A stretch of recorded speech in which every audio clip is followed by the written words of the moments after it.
because we had a little bit of technical difficulty. So we are going to start out with panelist number 1, Barbie Appelquist. And I provided all the bios online, which I will reshare here in a few minutes. So you can do all the background Google stalking you like on us. And we won't take up 20 minutes for introductions. We are missing 2 panelists right now, and hopefully they will find their way on shortly. But Barbie's going to go ahead and get us started. And we're talking about Hamilton electors right now. So Barbie Appelquist, take it away. Hi, thank you everyone for joining us, and thank you to Christy, Dr. Holmes, for asking me to speak. I wanted to start off with giving everyone kind of the framework for the Electoral College. Where do we look for that information? It's not necessarily in the Constitution, but it is set up in the Federalist Papers. So I just wanted to sort of introduce that as one of the big topics that we'll be talking about today, to give us what have the founding fathers said about the Electoral College, what do we have that comes from the federal level, and sort of what exists at the state level. So just kind of to introduce those topics. The first piece is where did our founding fathers put information about the Electoral College? It is placed inside a Federalist Paper number 68. That's 68. And after I'm done speaking, I will send a link to Dr. Holmes. We can put that out there as part of the chat. People. It's placed inside a Federalist Paper number 68. That's 68. And after I'm done speaking, I will send a link to Dr. Holmes. We can put that out there as part of the chat. So I have a little bit of a delay. Does anyone else hear that as well? Are we okay? Okay. So yesterday was the 225th anniversary of the Bill of Rights becoming law. And then we have the Federalist Papers number 68, which was written by Alexander Hamilton, where they talk about, what is the purpose of the Electoral College? The purpose is to afford, quote, a moral certainty that the office of president will never fall to the lot of any man who is not in an eminent degree endowed with the requisite qualifications. And the process put together for the Electoral College was to design and guard against an individual with, quote, talents for low intrigue and the little arts of popularity. So in many ways, it's to shield against a foreign influence, but also just to shield against a majority popular vote and opinion. The founding fathers were hoping for someone who would be of the highest esteem of intelligence and someone who had the ability to really speak to the voting public at large. So I'm going to look a little bit more at the actual Federalist Papers. Again, it's Federalist Papers number 68, the title of which was called The Mode of Electing the President. And this was written in, let's see here, number 68, written in, apologies, a little minor technical delay. There we go. Friday, March 14th, 1788. Did Alexander Hamilton say about the Electoral College? Generally, it's about appointing our chief magistrates, so the President of the United States, because even though the voters have voted on an individual, it is the Electoral College that is in effect appointing an individual. Now, these electors come together, and who decides, what is the mechanism by which they're voting? Is anyone trained? Does anyone have any special qualifications? Are they party loyalists? That is up to each and every state to decide. So what we're finding, what's happening right now in the United States, is there is a movement to either have the states portion the electors based on the percent of who votes for the president. So that's what we see right now in Maine, as well as in another state where they do apportion it based on percentage of votes. But the rest of the states are winner take all.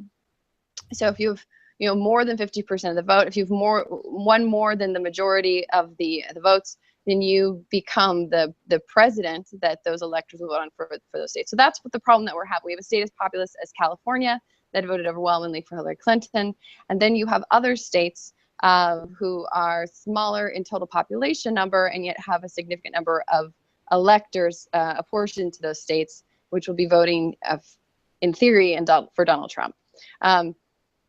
Is there a way to avoid this kind of a disconnect between the popular vote and the electoral vote in the future?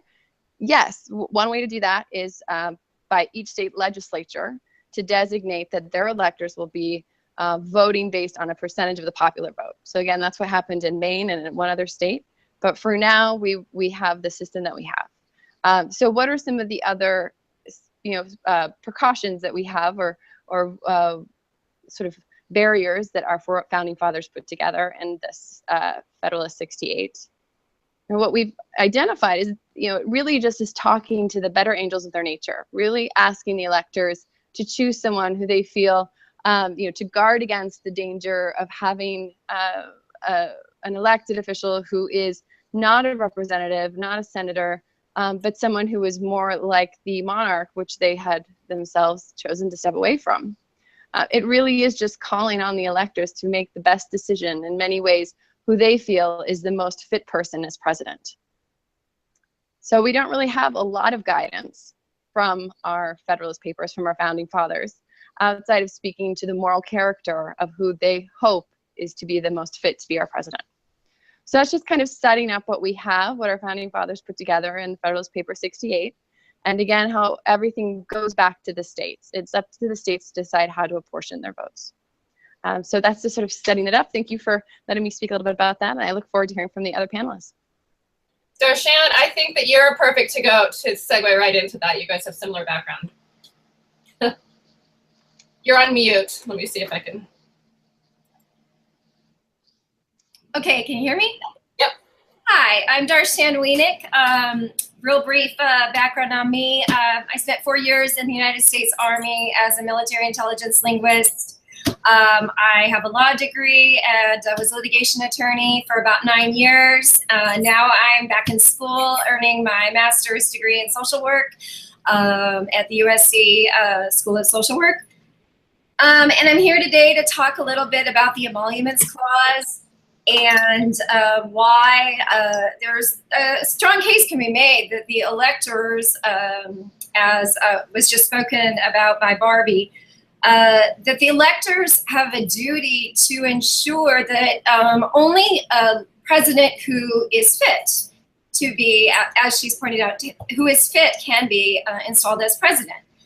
Now, the Emoluments Clause is also known as the Ineligibility Clause. It simply means that a president cannot be taking gifts from other countries in such a manner that it might skew the president's loyalty away from the United States and toward another country. Kurt Eichenwald published on Tuesday in Newsweek an article on this very issue and outlining several different countries that are of concern. And I wanted to highlight the situation with Turkey, because that presents to me almost a clear issue of a blackmail that is just waiting to happen. Basically, there was a coup attempt masterminded allegedly by a man named Gulen, who lives in the United States. The Turkish president is now supportive of Trump. Trump wants to build some towers in Turkey. So Erdogan is the president of Turkey. He's the one that wants to extradite Mr. Gulen. Mr. Gulen actually lives in Pennsylvania, but allegedly masterminded the coup in Turkey. Now, there is a lot of concern that there is going to be some improper influence here. And if that were to happen, that would be a direct violation of the Emoluments Clause. And to be in violation of the Emoluments Clause is just as bad as not being born in this country. It disqualifies you from being a U.S. or from being the U.S. president. So, for example, let's assume that it comes out tomorrow that Trump was actually born in Russia. He could not be our president under the Constitution. Similarly, if he is in violation of the Emoluments Clause, he cannot be our president under the Constitution. And that's where I believe the founders wanted the electors to take that hard look and ensure that we did not have an unfit person to serve as the president and to pose a danger to our democracy. Thank you. Thank you. Who wants to jump in on this? I think Barbie and Darshan have both brought up points are worthy of discussion. I was thinking there were a few things that came to mind when you both were speaking, and I feel as though in social work or social work allies, anybody who works in social programs or cares about social justice, the conversation tends to go more towards the left. And I'm trying to make effort today and on all days, but it can be difficult to find common ground when it comes to our conservative friends, family, and those that we work with. And in effort to go the other direction, where do we think we're possibly overblown? So where does the left go and make too big a do about nothing? Is there a place where we can go, okay, yeah, maybe we're making a big deal about this or that, and we could find common ground here? And if the electors do vote in Trump, at what point do we feel comfortable, if you consider yourselves, we being on the left, with him becoming president? What is it he has to do to show that he has fitness? Because you both mentioned, being fit for president. What makes you fit for president, and what would make for everyone uniting, and at least at some level on any kind of common ground issues? I feel as though, I think there's some anger and confusion now from both sides on some of the things President-elect has said about what he was going to do prior to the election and the things that it looks like he's actually going to do, which is not lock up Hillary, which is not, I don't know about the wall, and some of the other things he's backed away from. So does this make people feel more comfortable? Does it upset them? And so some of these things, I'm wondering, in reality land, which I feel that sometimes Trump makes his own reality for whatever he's feeling for the day, and he expects that everyone understands what he's trying to say too. So these are really important points that you brought up, and we're discussing the fitness of the president. I know earlier I was speaking with Barbie about this, and we were talking about electors and how they're picked, and Barbie covered that pretty well, and it varies from state to state. But I was really curious about how are they oriented. Some of them are politicians, some of them are just normal people. There's a couple of teenagers. There's, elderly, which seems great and diverse, but if their training is not diverse, I'm not an attorney. I know Barbie and Darshan both are, and they have that training. But I was imagining when you're in a jury trial and the judge gives instructions, these are the things that you must ignore. These are the things that you look at, facts, blah, blah, blah. And I'm thinking, is there anyone who does this with the electors where they are going down a checklist of the basic things for fitness? So is this something they have to consider or weigh? I hear Charles. Yeah, I'm back. Can we go back to the finding common ground? Yeah. Yes, yeah. Please. I think the only place we can really find common ground is the pocketbook issues. I mean, the fact that everyone, a lot of people across the middle class, both progressives and conservatives, are really hurting because wages have been stagnant. Jobs have been leaving for a number of reasons, not just offshoring, but automation.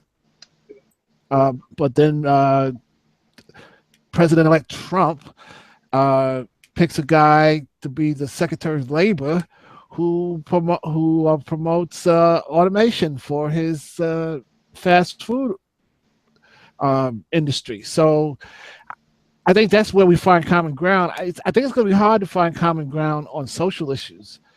Well, I'd like to interject. One area of common ground I see that we could also tackle is infrastructure. I feel that there's a lot of, and that's some of the population that voted for Trump felt left behind due to their towns or cities having lack of economic development as well as infrastructure development.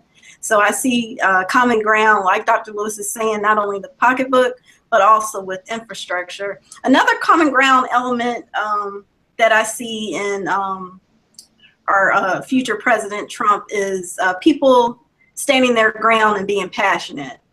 And even though he may attack or say things to people on Twitter and social media back, one of the things that I've noticed about him is that he likes tough people. And with that being the case, we have a lot of tough fighters that are both on the left and the right, that if cool minds can subside, that we can find common grounds, like Dr. Lewis is saying, with the pocketbook and infrastructure areas. I love it. Yeah, I wanted to say also that social issues, we can't, because in my estimation, the right, conservatives are just rigid, okay? It's not about tolerance. I think the difference between progressives says you can believe what you want to believe, and we'll find a way to coexist, but everybody should have a right to. So if you're anti-abortion, fine, but you can also be pro-abortion, whereas the conservatives say no, you can only be anti-abortion. So I think there's some, and there's just issues that that's going to always divide us. But remember, Hillary Clinton has 2.8 million votes more than Mr. Trump. So it's not like the country is following Mr. Trump. All right, it's the country is divided, and I think that as a democracy, we make the best case for who has the better ideas. Well, I know some of what we're trying to look at now is where do we go from here, regardless of what happens on Monday with the electors. So a decision is going to be made, and at some point, everybody, either they're going to decide Trump or they're not going to decide Trump. If they don't decide Trump, that will be for another interesting several hundred news cycles, and we'll talk about something different next week. But if it is, I'd love to action-wise. Yeah, go ahead, Barbie. So just to add on that, looking back at the Federalist Paper 68, it does provide a procedure to the extent they're not able to get a majority for one particular candidate. And basically, as it lays it out, it says, each state chooses a certain number of electors. They will assemble within the state and vote for the fit person they believe to be president. Then their vote's given, they transmit that to the seat of the national government, and whoever happens to have the majority of the whole number of votes becomes president. But as that might not always happen to center in one man or one person, it might be unsafe to permit less than a majority to be conclusive. It is provided that basically the House of Representatives selects on the candidates with the highest votes. That would mean they would select between Trump and Hillary, the person who, in their opinion, is most qualified for office. So it's a long-winded way of saying, even if the electors do not choose Trump as a majority, say their alternative is they choose Hillary as a majority, or they end up having an equal number with others abstaining or going to third parties, then it would fall to the House of Representatives. And the House of Representatives in its current status, which means it would fall to Speaker Ryan. And who knows what could happen? I mean, I've heard rumors about possibly Pence being positioned as an alternative if Trump does not receive the accurate number of votes. And there's not much guidance in this Federalist Paper 68, what must happen then. I also saw that Romney was an option, that he was available, because they were going down who was available and who was not. Does anybody see Pence as a better alternative?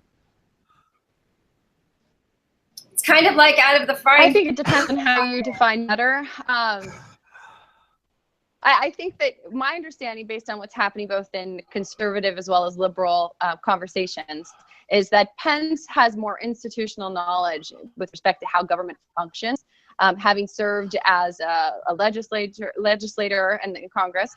Having served as current governor. So he has a more practical understanding of how these things work, and also the impact of language with respect to our diplomacy around the world, as we see what's happening right now with China and Taiwan and Russia. I also appreciated how he reacted to the Hamilton musical debacle.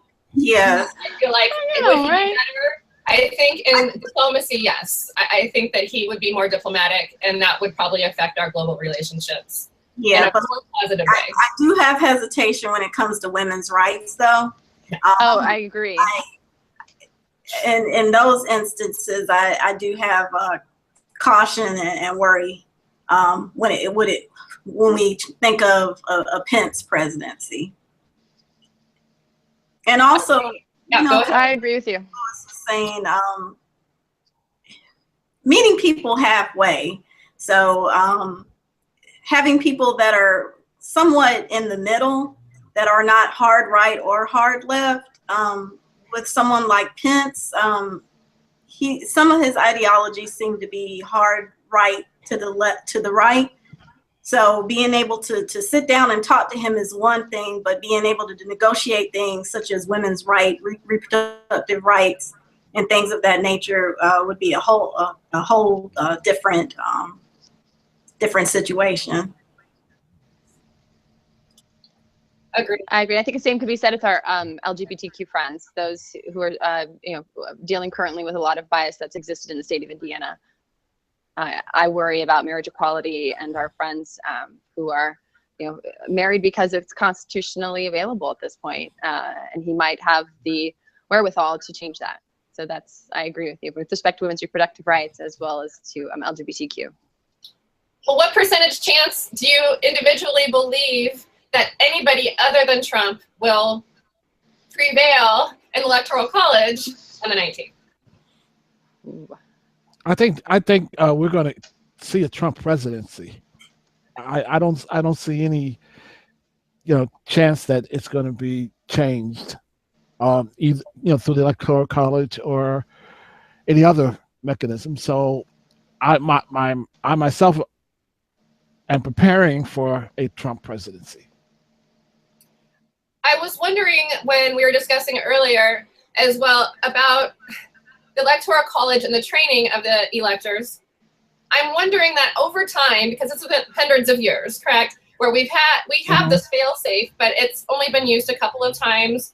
And I remember the animation that was going around this week was talking about, I think 157 electors have been faithless electors at some point in our country's history. But what does that actually look like for them? And so I think part of training in the future also needs to be about how this works. And just like I was saying with jury instructions, something that they can follow that isn't so emotionally based or high pressure based. So I absolutely admire, is it Daniel Breznoff? I'm not sure how to say his name, but he's a social worker that did the petition, and he broke a record, the online record for petitions, and he hit 5 million, saying please do not, support Trump in the Electoral College. So that's great, but I also wonder. So what do they do? So there's a lot of pressure. So they're being called, the electors are being called, and some of them they feel harassed by people who really care about this. But since there doesn't seem to really be a training mechanism for voters or the electors on how this works,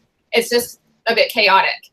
And so in the future, I think we need to look at the fact that we have a fail-safe that no one knows how to use. Dr. Holmes, I'd like to jump in there because I think that even regardless of what happens on Monday, we've got the FBI coming out today saying that it's in full agreement with the CIA's assessment that the Russian hacking was real, that it was deliberately intended to help Trump and to hurt Hillary. You've got President Obama talking about the fact that, questioning the legitimacy and how do we have a transition of power when you've got a foreign government essentially installing its candidate. I think Reagan is turning over in his grave right now, to be honest. Well, and who on the right, who on the conservative side is standing up and saying, also, look, we have agreement. I've seen the playback of the debate with Hillary Clinton and Donald Trump, where she is saying there are 17, there's 17 where she's being cut off. There's 17. And it's not like the information's brand new, but it didn't seem to be heard well at the time. And now it's more public. And now the FBI is saying, actually, don't twist our words. We do agree with the CIA. But Trump does not. And so he has a very large platform, and those who, fully support him are supporting that. And so when we talk about post-truth at this point, doesn't matter. If he doesn't want to believe that it's true, no matter what he's told or by who, I think also what you're saying, Darshan, that's part of fitness. If you can't rely on the intelligence of our own country. It's not just, yes. I mean, and how can he be sending our men and women into battle potentially when he's not trusting the intelligence agencies who are supposed to be briefing him? He doesn't have time for that. He's tweeting about Vanity Fair. And in addition to that, I guess what I'm trying to say is that he's such a passionate person. And for you to be now coming into the President of the United States position, there's going to be people that don't agree with you, and there's going to be things said to you every day that you may not like. But when the reality and the data and the research, I think that's one of the things I'd like to see, even with social media and the news networks. cut all the debate out. I know the debate is a part of the discussion and keeping people intrigued to tune in and listen, but start showing the data. Start showing the research to support your statements, because once you have the data there, yes, somebody could maybe go through and say, oh, well, the documents aren't real, but there's a certain point of time where if the data's there, it's a real document, legal document that's been published. There's but so many blurred lines that somebody can have when it comes to facts. And so I guess I'm trying to say for President Trump, for him to be such a tough, strong, passionate person, there's things sometimes that are going to be placed on your plate that you may not have anticipated or agree with, but just deal with it and accept it and support the fact that Russia had interference. There needs to be sanctions and consequences for those actions. That doesn't mean that you may not be able to have the relationships that you want with Russia. It will impact it in some way, but there's things that are going to be handed on your plate all the time that you may not have prepared for or agree with. But be the president of the United States that can understand people from both sides. If you're only willing to listen to people that are around you all the time, that agree with you all the time, how can you grow as a person? Well said, Angela. I also thank you, Darshan, for bringing up his Twitter. It seems as though his focus is easily swayed by minor issues. And outside of the business entanglements and the ethical issues, I feel like there's a real danger to his being able to just react with what Angela's talking about. If he doesn't like, I mean, we're, in a joking way, we're talking about it was a restaurant review he was worked up about, but his social media attacks on a single person or a single business, did it to Boeing as well last week, can lower the value of a company or put someone in harm's way or in danger. One woman was getting rape threats repeatedly over some of the stuff he said. So if he points somebody out or a business out on social media, it sends the mob after them, and I think it's very dangerous. And it's very dangerous. And this is the United States of America. People have a right to freedom of speech. And going back to his personality and who he is, he's a fighter. He's passionate. So he can't expect for the rest of America, the family or the people that he will be leading into these next 4 years, not to be just as passionate and feisty about their views. And for him not to want someone to challenge him or to see things differently, we need him to view different people's opinions in a different lens or light. You can have disagreements with people, but you have a lot of warriors out there, a lot of people that are willing to stand up for social justice and come to the table and not hide because of his repercussions on Twitter. Because as social workers, we are prepared to make sure that we continue to raise the voice, raise the alarm on social justice, equality, even what's going on with North Dakota with the pipeline. We are a country and a nation of fighters that will not sit back and not raise our voice and not make changes that we know that are needed for our people. Sorry, can I real quick jump in there? I wanted to respond to something that Angela said. And working in mediation with high conflict people, I think we need to bring this back to the micro level a little bit and analyze Trump's personality. I mean, he's got a lot of serious narcissistic traits that really make it impossible for him to consider alternative views, which is precisely why he surrounds himself with yes men.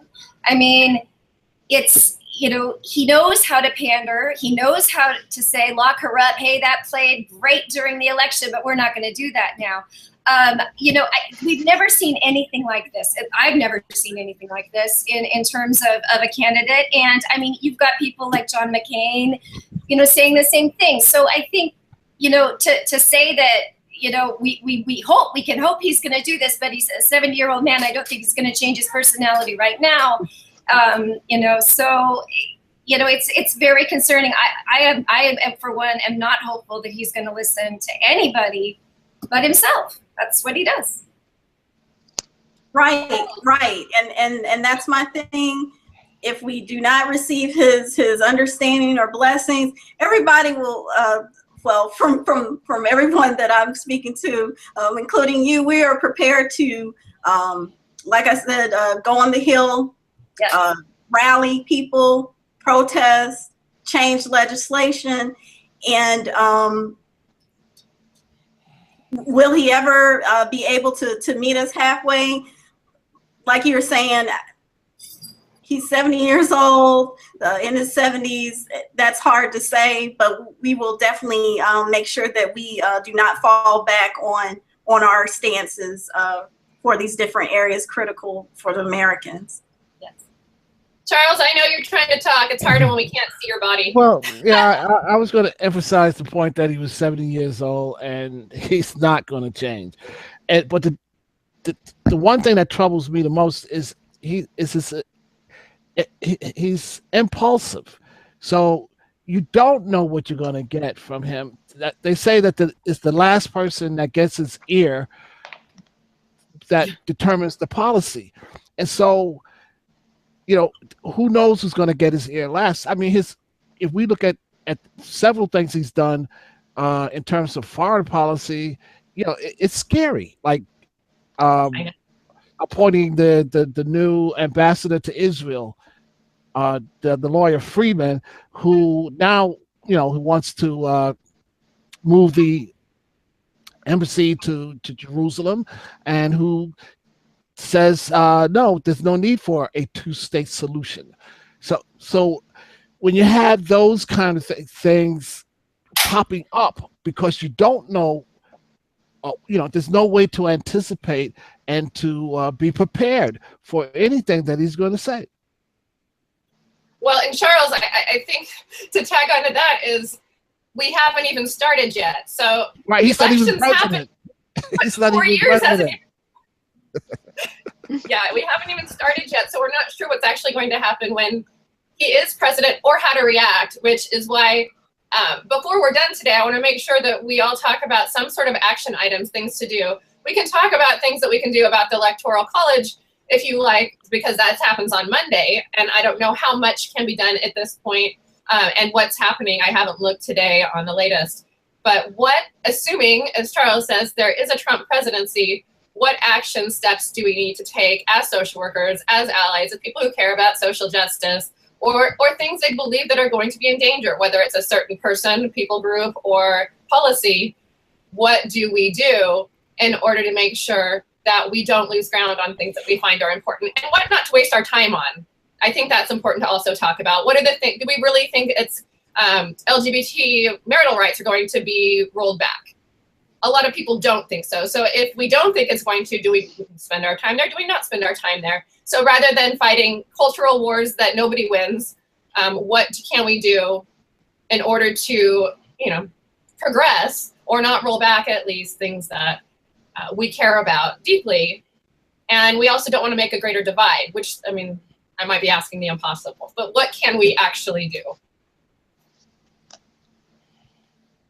No particular order, whatever you've got. Well, I actually had an opportunity to talk to Nancy Humphreys today. She's a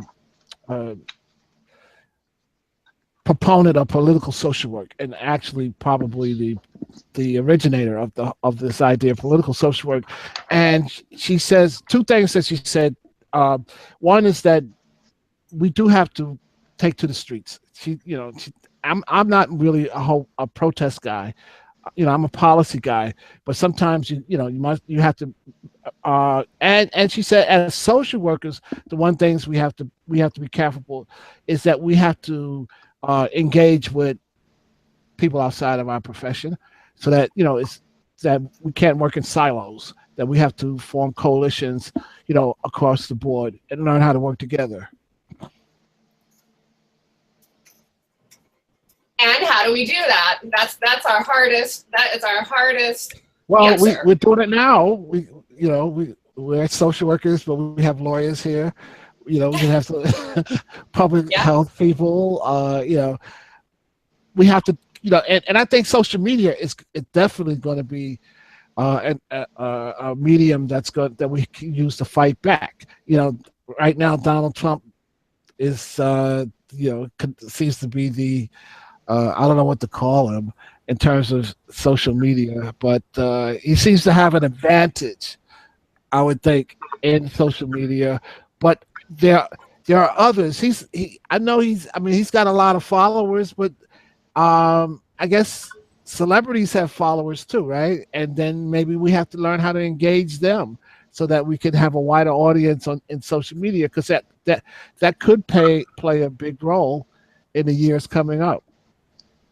Well, and I definitely agree, Dr. Lewis, and making sure we rebrand ourselves as a profession, making sure we continue as social workers to carry on the torch of Dorothy Height and Whitney Young and Barbara Mikulski, and making sure that we get a lot of our leaders running for political office, running for positions not only at the local and state but federal levels.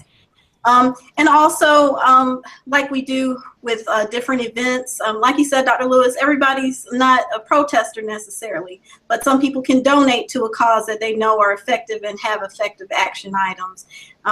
Also getting together, like you were saying, Dr. Lewis, with Dr. Humphreys, about forming the coalitions and forming the large masses of people when there are certain votes on the Hill or certain legislation coming up, that we have large amounts of people opposing or stressing their support for legislation and items.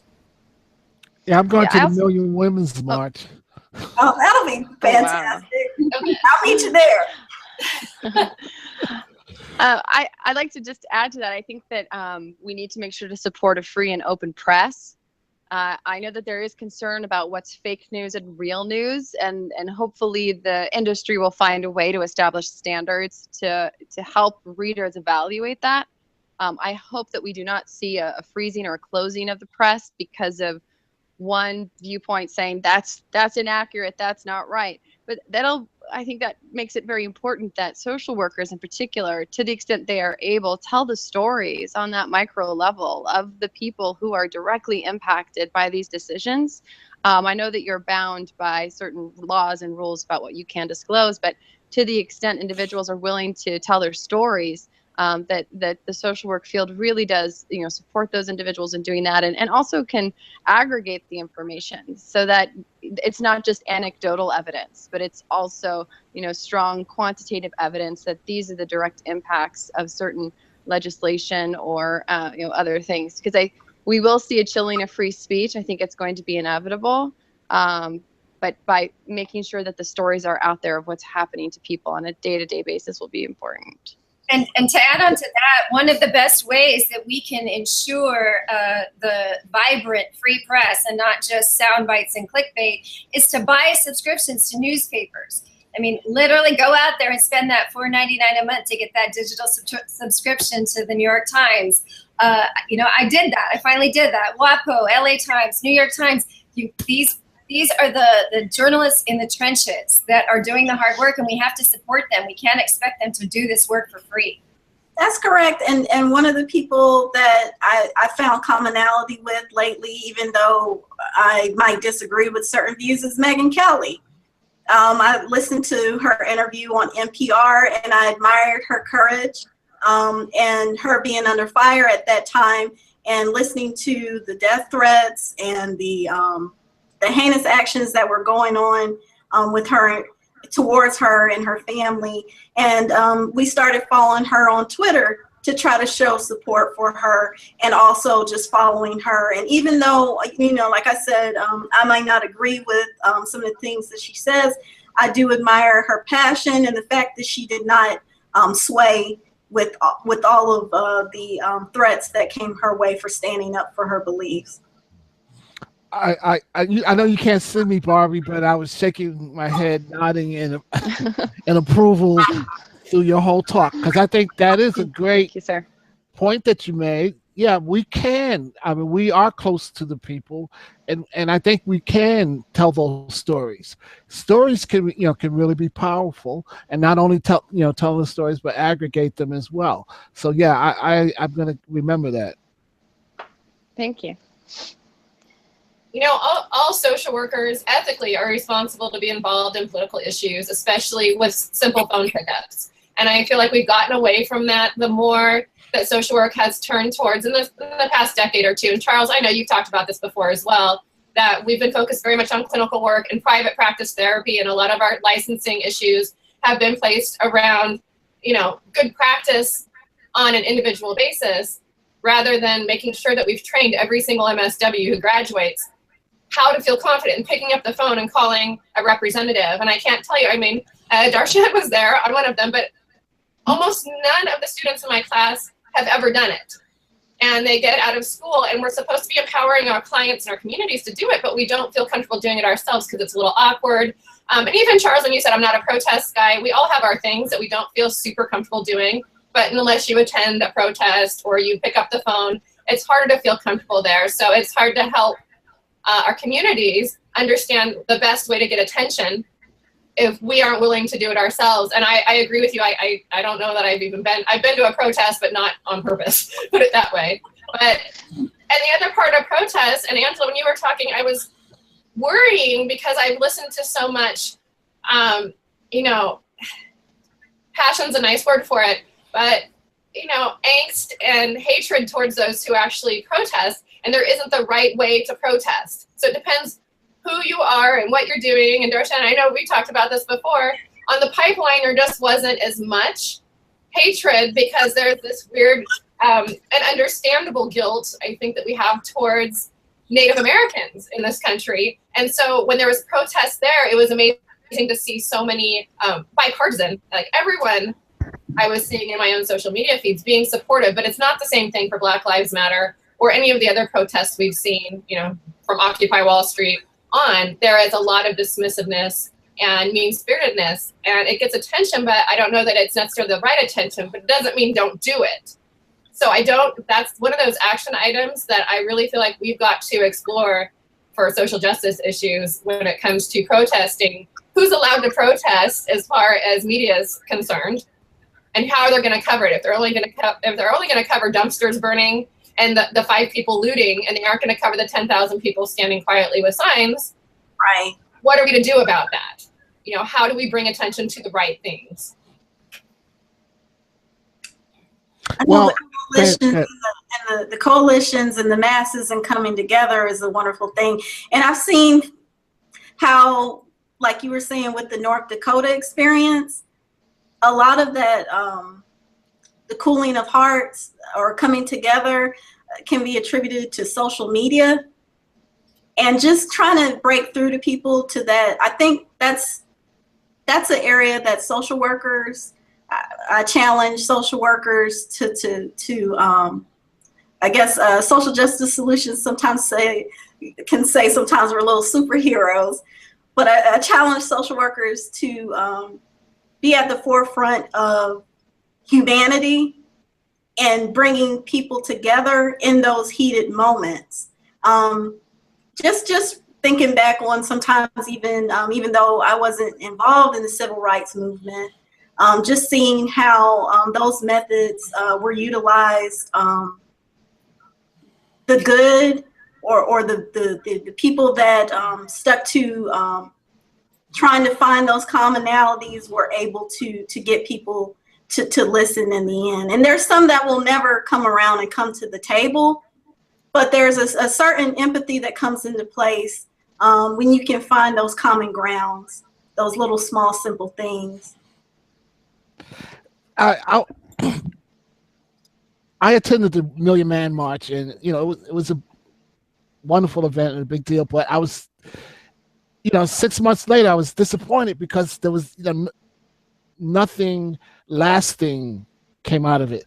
I was actually working on my MSW at the time, and when I went back later and I did a search for policies emanating from the Million Man March, right? And I found one article that said there were no policies that emanated from the Million Man March. So, but it wasn't a total waste. I have to say that this is something that Angela was said to me when we first started CRISP, and that she wanted us to, sort of find celebrities that, so I kind of like was reluctant. Influencers. I Influencers. I was kind of reluctant to try to rely on celebrities to try to build our organization, right? But I'm seeing now celebrities could make a big difference. All right, I got to give LeBron James his props. All right, when he says I'm not staying at Trump Tower, that was a big deal. And so now the Los Angeles Lakers say we're not staying at Trump Tower. So and then when you see go to visit Donald Trump, and that was such a big deal, I recognize now the power of celebrity. Yeah, and one of the reasons why I suggested it is because I thought about, again, even though I wasn't around at that time, the civil rights movement. And so you have pioneers like Harry Belafonte, Martin Luther King, all working together under a commonality and a coalition. And even though they had differences, the messages blended for the same of social justice and human rights. I'm finding, at least in the political space, where those sort of the influencers work, but also when you add it credibility, as well as that sort of shared value space, is with veterans and military family members. There's something about when a message is coming across that might be political, but when it's rooted in someone's service to our country, that we tend to find a wider audience that's not as politicized. Compared to, there are some people who view certain celebrities as too liberal and others as too conservative. And so you shut out half of the audience. But we found, that when you have someone talking about their service, that for the most part, a lot of people listen, and they kind of put politics aside to listen about their sacrifice, to give them the respect that they and their families deserve, which I think is one of the reasons why the Khan family was so incredibly impactful in this race, because not only was this a family of immigrants, but this also was a family who'd lost a son serving our country. And I think that we need to hear more stories about relating to our country, and this idea of like patriotic opposition, right? Who are we? How are we connected to our country and our belief of America, and what America means at home and abroad? Thank you, Barbie. I think you have somebody like, I'm sorry, but just real quick, you got Trump, calling John McCain a loser because he was captured. He doesn't like the people that were captured. I mean, I think we have a real uphill battle, and I think that we're all going to be able to find common ground. I think we're better focused on getting out there and I'm going to a protest in Los Angeles on Inauguration Day. I haven't been to a protest since I was in college against Newt Gingrich in 1984, but I'm going. I'm going because I'm passionate, and I want to get out there, and I want to have my voice heard, and I want to be one of the ones that stood up and didn't sit by. I just interviewed a woman 2 weeks ago. She was a hidden child during World War II, and she tells me the parallels she sees in Donald Trump is very scary to her, and she's just, wonders what she went through, why she went through that, to only have, history repeat itself. And I just think we need to be really vigilant, because there are very unprecedented things happening with the hacking, with the illegitimacy of this election, or the extent to which there is a serious question about the legitimacy and foreign governments' involvement. We've never had these issues before. And so I think we're sort of in uncharted territory. And as social workers, we have an obligation to speak out, call out the problems, call out the possible threat to our democracy, and to the impoverished. I mean, what's going to happen to people if Obamacare is canceled? And you bring up a valid point. Even with shaming people, he had shamed people that have mental health, I think with post-traumatic stress disorder. Yes. Those are some of the strongest people we ever have known. They've had to face adversity and see a type of trauma that they've protected us against due to their service. So like you said, we have to take the front lines and speak out and speak up and make sure that we protect social justice and human rights for people here and also people worldwide. I think we also have to remember that whether it's the election or anything that really happens anymore, we're so divided that when we run these elections, everybody imagines that something big is going to happen on election day rather than it being a tiny percentage point. And Barbie, you might know, it's a matter of a few percentage points. They're going to sway an election or a decision one way or the other. And these days, public shaming and social media has just as much to do with the decisions that are made. You know, how many times have things happened with corporations or companies where they say, no, no, no, they treat somebody in a bad way. And then there's public outcry or a celebrity adds their voice and all of a sudden there's 4 million retweets and suddenly they back down.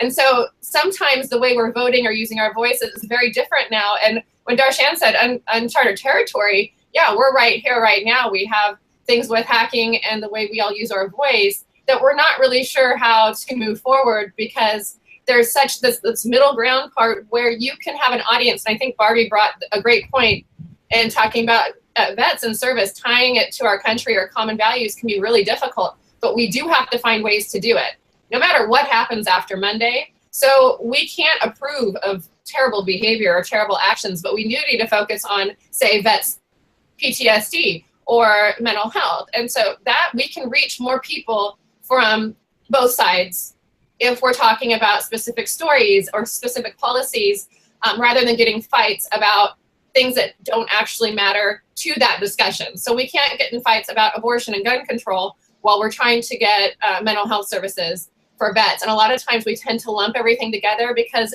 those are our breaking points. Those are our deal breakers when it comes to supporting the other side. Well, I can't because of these things. Absolutely not, we can't. But at some point we have to be able to take care of the least of these, or how are we going to get anywhere if we can't reach anybody but the people who listen to us? So I think we have a real challenge ahead of us, no matter how this goes on Monday. And I want to support everybody to do everything they can with what they believe too. So I don't only want to support people who believe exactly the way I do. I want people to feel like their voice does matter. And so even if they don't feel like voting, I mean, right now, before, Trump supporters felt like the vote was rigged, and now everybody's kind of questioning what's happening and how much their vote is worth. But throughout the administration, there's going to be a lot of opportunity to have your voice heard as long as they know how to do it. And so just picking up a telephone is pretty simple, and it seems at this point very 1992. But it's even better than 1992 because nobody does it. So if you do pick up the phone, you're more likely to be heard. Old-fashioned, some of these things we've got to revert a little bit because everybody can tweet and the online petitions are great, especially if you get 5 million, but it really doesn't grab the attention of our legislators in the way it needs to be done. So I think the protest question is really important also going forward. How do we really energize millennials? I mean, what's the message that we have to say to them in order to get them, more motivated? I think Barbie can probably talk to not even millennials, talking Gen X, the ones that aren't even old enough to vote yet. Yeah. I saw a lot of movement with them. We have to make it worth their time, right? A lot about voting and getting engaged is what is the opportunity cost and is there a return on that investment? And I feel that the younger generations are much more transactional in nature because so much happens online versus face to face, that they're so used to things happening instantaneously. The idea that they're going to go and spend 10 hours in line to vote for people they've never met before is highly unlikely unless they have a personal desire to have their voting, photographed. Maybe they volunteered on a campaign. Maybe they know someone who volunteered. So I think, one, you either have to make voting much quicker, easier, faster, much more transactional in nature, and that you're citizens, you're voting, here you go, it's done. I think the other thing is encouraging millennials to see themselves as Americans, and what does that mean to them? Because our education system has had to move towards a test-based format so that we could try to get everyone on the same page, so that we could sort of see where are our students. Unfortunately, some of those other, harder values, the benefits of public education system have had to be sacrificed. So the work that used to happen in terms of what does it mean to be a citizen, what does it mean to be an American, learning about American history, learning about the Revolution, learning about our constitutional confederacy, and our Constitution, and all of those pieces, unfortunately, we're not doing it enough in an open way. And what I mean by that is we're not looking at what were some of the biases, what were some of the ways that people were disenfranchised in the 1700s, and how can we avoid that now? Those conversations aren't happening. So we have a lot of students, we have a lot of women, we have a lot of African American students, we have a lot of Latino and Latina students, individuals who were never part of that process in the 1700s, who tune out learning about what's happening back then now, right? So how do you make it relatable? I think that's what it's, how do you make patriotism and being an American and being a citizen relatable to students nowadays when the stories that are told are literally whitewashed in this sort of, brilliant but beautiful story of American history. I hope that the education system is more open to being honest with students about things that we've done as Americans in our history that were not good, that were not open, that were not really to the benefit and promise of everyone in our country. I hope we're getting there. I think we are in some school districts, but until we are more open with ourselves about our own history, a lot of students are going to tune out and turn off, learning about the importance of patriotism. I think they also, that's exactly right, Barbie, and they also want to see action. So they want to be a part of a movement or changes that they can see some substance to and some action to. And that's one of the reasons why, I saw, just looking at some of the gravity towards some of the protests or some of the protests dealing with not only the election, but also the different situations that have been going on in America with police brutality, officer-involved shootings. Just wanting to have that voice and a sense of belonging to some type of movement that will have legs and that will make changes. I agree with both of you. One of the things, as an example, when Barbie and I were working with UN Women and He for She, and we've had Rowan, who was a young teenager when we started. Now she's 15. But in this election process, I won't say who, but she had shared on social media the phone bank that we were running. So one of the things when you're talking about seeing an impact or trackable impact, what I noticed was it's interesting to see kind of the trickle-down effect. So as someone of influence says something, and she has over 4 million followers, I think closer to 5 now. She has that many followers, and they're all young teenagers. So even though they couldn't vote, they could call on phone banks.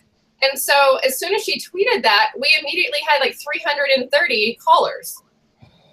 So it's one of those things I wish we would have done that sooner. But I didn't really think of that because it took someone of influence in that age group to influence others. So they could see that there was something they could do and there would be an immediate impact.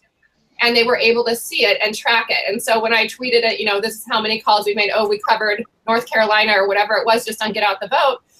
Was amazing. And so I think we need to take, those are one of those lessons learned, too little, too late. But you can mobilize people who are just starting to care and feel like, if they feel like they have a voice at 14, 15, 16, they're going to be powerhouses by the time they're old enough to vote. They're going to get it and they're going to go mobilize younger people. So we've got to start much younger than we think. So a lot of times we're aiming for these 20 and 30-year-olds, which is great, but we also need to get them when they're starting to understand civics. And when those lessons that we all forget by the time you've done college or graduate school are kind of fuzzy. So this is when they're actually learning about it. And so if they see that they make an impact, it makes us all feel more like our influence is doing something as well. So we're going to close out in a minute. We're right about at an hour, but I want to make sure you all have last call for your thoughts, 30 seconds to a minute. And if you have any action items we haven't covered, let me know here. But also tweet them out when we're done. So we're going to use the hashtag macro SW, which is it's one that's ongoing anyway. So you can share on there at any time. And anybody who's watching now or later can also the conversation. So who wants to start? Closing thoughts. Well, I think the millennials are critical, or even before, as you suggested. So I want to know, what was it about Bernie Sanders that made them so excited? Was it the message? Was it the messenger? I would like to figure that out. Good question. Angela, Darshan? I think one action item I'd like to see is to get a lot of leaders, social work leaders, and just have those coalition buildings with non-social workers getting involved in public policy, whether it's running for a political position or being connected to political offices in some way or manner. And that's at the local, state, and federal levels. Great.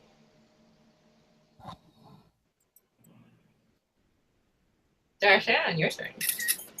Well, I think for me, and I think this is just my law background, I'm going to be watching very carefully. I know Elizabeth Warren is planning to introduce legislation right after the inauguration regarding emoluments. So I just think we really need to keep on this because, I don't think, and again, this goes back to the history lessons, what Barbie was talking about. People don't remember. People don't even remember the 80s. People don't even remember. I remember being terrified at 10 years old about nuclear war.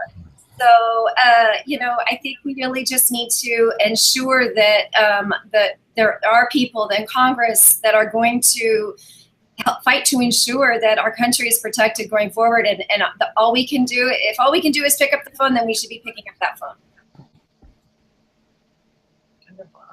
Like I said, my last thoughts, I think there are two types of capital that politicians listen to. One is political capital, so that's endorsements, that's votes, that's messaging, and the other is financial capital. So it's important that we're engaged in both of those areas. One, calling our elected officials and letting them know how we think about things, reminding them that we voted for them, we the people voted for them. But also, to the extent you contribute to nonprofits, I would encourage you to set aside your percentage of your giving budget to politicians. I know it sounds crazy, but particularly in our state office is where we're really going to be needing help. We need to make sure across the country that our state elected officials represent us because they're the ones who will be determining the next redistricting lines that happen after the next census is taken. And they also will be the ones responsible for whether or not we vote for or vote against constitutional amendments. So I would encourage people to reach out to their state elected officials and support their campaigns, or find new ones to replace the ones if you don't believe in the elected officials that you have representing you. So raise political capital, raise financial capital, make your voice heard. Wonderful. Thank you. I can't thank you all enough for doing this. My last thought, I've already said the thing about picking up the phone, but what I was thinking of when Charles was talking was if it goes back to Congress for any reason on Monday, I'm worried about the state of our Congress and how it's been functioning for the last several years. And so that should be a good fail-safe, but I think that word now, fail-safe, is that a word or a phrase? But this fail-safe we have in place feels really, really shaky to me. And I feel like so much of it has to do with the lack of civic mindedness. Not that people don't want to care, they just don't understand, and we don't understand who's in charge, right? So if we don't know who's in charge, we don't even know who to call. And so I challenge everybody to, no matter what it is you care about, that you find out who is in charge of that thing, whatever it is. If it's homelessness in your city, who can actually change it? Tweeting's one thing, but actually knowing who to tweet about and who to call is another. So what we're seeing on social media with effective action is it's not just, I'm upset about the pipeline. It's, I'm upset about the pipeline. Call this number. Here's the website. Here's the people. So people can make their own personal pleas. Form letters just don't do the same thing that they used to. And so having a personal voice, but reaching a lot of people, I think is very important. So finding out who influences and who can actually make the change is going to be really big for us starting in January, especially. So we have to work locally. I appreciate you all being here, and I hope you'll come back, especially after we have some decisions made. Thanks for having us, Dr. Holmes. Yeah. Thank you. Thanks. Tweet about it. I'll give you all the link in a little bit. So see you all Okay. soon. Thank you. Thanks. Thanks. Nice meeting you. Nice meeting you. Meeting you. Nice to meet you.